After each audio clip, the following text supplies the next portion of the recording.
Je vais vous parler de l'eau et du miroir, mais cette fois-ci différemment.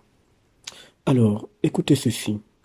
L'eau détient une loi au sein de ce qui est vu comme étant la nature. Les sciences humaines ont mis en place une formule sur l'eau. Tout le monde la connaît, H2O. Dans certains gouvernements qu'il y a dans le monde, il y a des lois qui sont adoptées pour l'eau.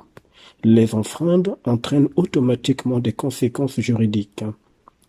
Mais il y a également une loi peu connue du public.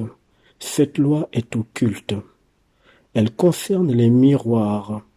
Les gens ne sont pas souvent très informés sur ce que représente le miroir dans les régions astrales.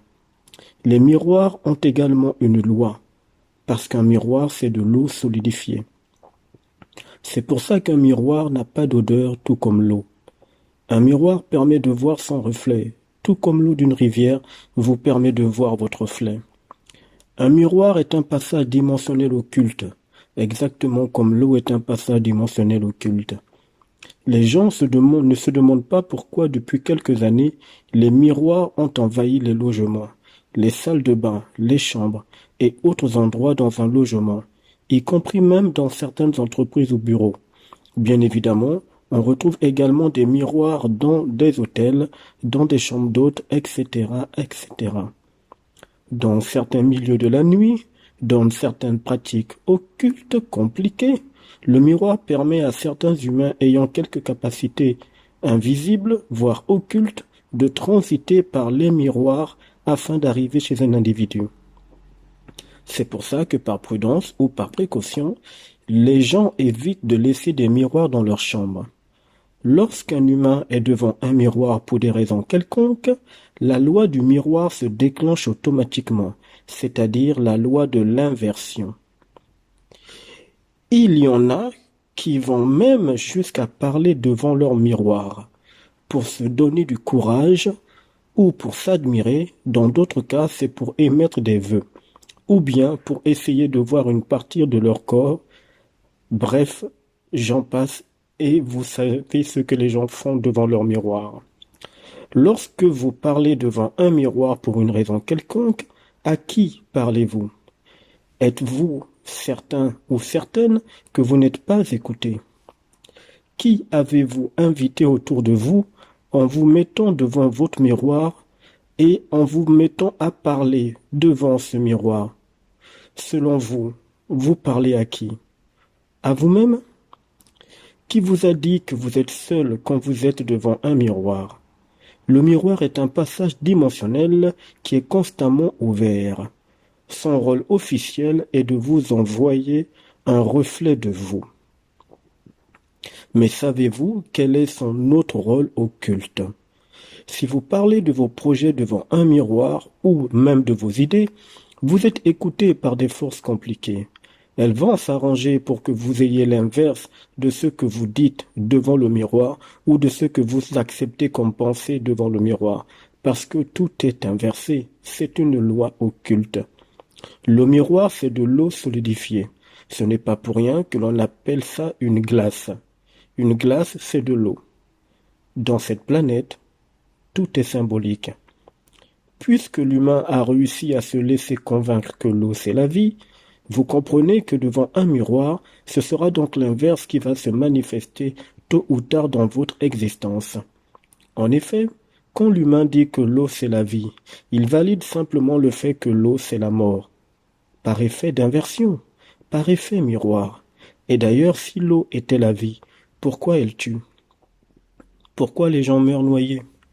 Pourquoi les gens meurent d'avoir bu trop d'eau? Alors que l'eau, c'est la vie, d'après ce qui est véhiculé dans l'humanité. Étant donné que le concepteur de cette planète, celui qui se fait passer pour Dieu, a dit dans l'écrit religieux qu'il donne la vie en abondance, alors pourquoi l'eau tue? L'eau devait donner la vie en abondance. Si l'eau tue, c'est parce que l'eau, dans son sens astral, a un autre rôle, sans compter le fait qu'il n'y a pas de vie dans cette planète. S'il y avait la vie, elle ne se serait pas arrêtée. Elle ne s'arrêterait jamais, car ce qui est vivant vient de l'esprit. Mais comme l'esprit humain n'est pas dans cette planète, alors tout s'explique. Mais revenons sur le cas du miroir. Autrement, quand l'humain est devant un miroir pour des raisons qui lui sont propres et qu'il émet des vœux ou des paroles ou encore des discussions, il y a des entités qui écoutent. Ces entités déclenchent la loi du miroir. Cette loi s'active dès que vous êtes devant un miroir. Tout ce que vous direz produira l'effet inverse, ça produira la mort. Je rappelle ici que la mort n'est pas que physique, il y a plusieurs morts. Si par exemple, vous parlez de vos projets devant un miroir, vos projets finiront par être des désastres. Si vous parlez de votre santé qui est merveilleuse et bien sûr vous parlez de ceci en étant satisfait, voire fier de votre santé, eh bien votre santé prendra un coup. Ce sont quelques exemples, mais voyez ça dans des domaines plus larges. Et même si vous n'avez rien dit selon vous, malgré le fait que vous ayez parlé devant un miroir, pour vous ce que vous avez dit est anodin, eh bien ce n'est pas anodin pour les entités qui transitent à travers le miroir. Tout ce que vous avez dit finira par arriver, mais dans un sens inverse. Et un de vos proches subira également si ce n'est pas vous qui subissez. Surtout si vous parlez de ce proche ou d'une personne devant le miroir. Ça finira par s'accomplir, soit dans le siècle actuel, soit dans la prochaine réincarnation.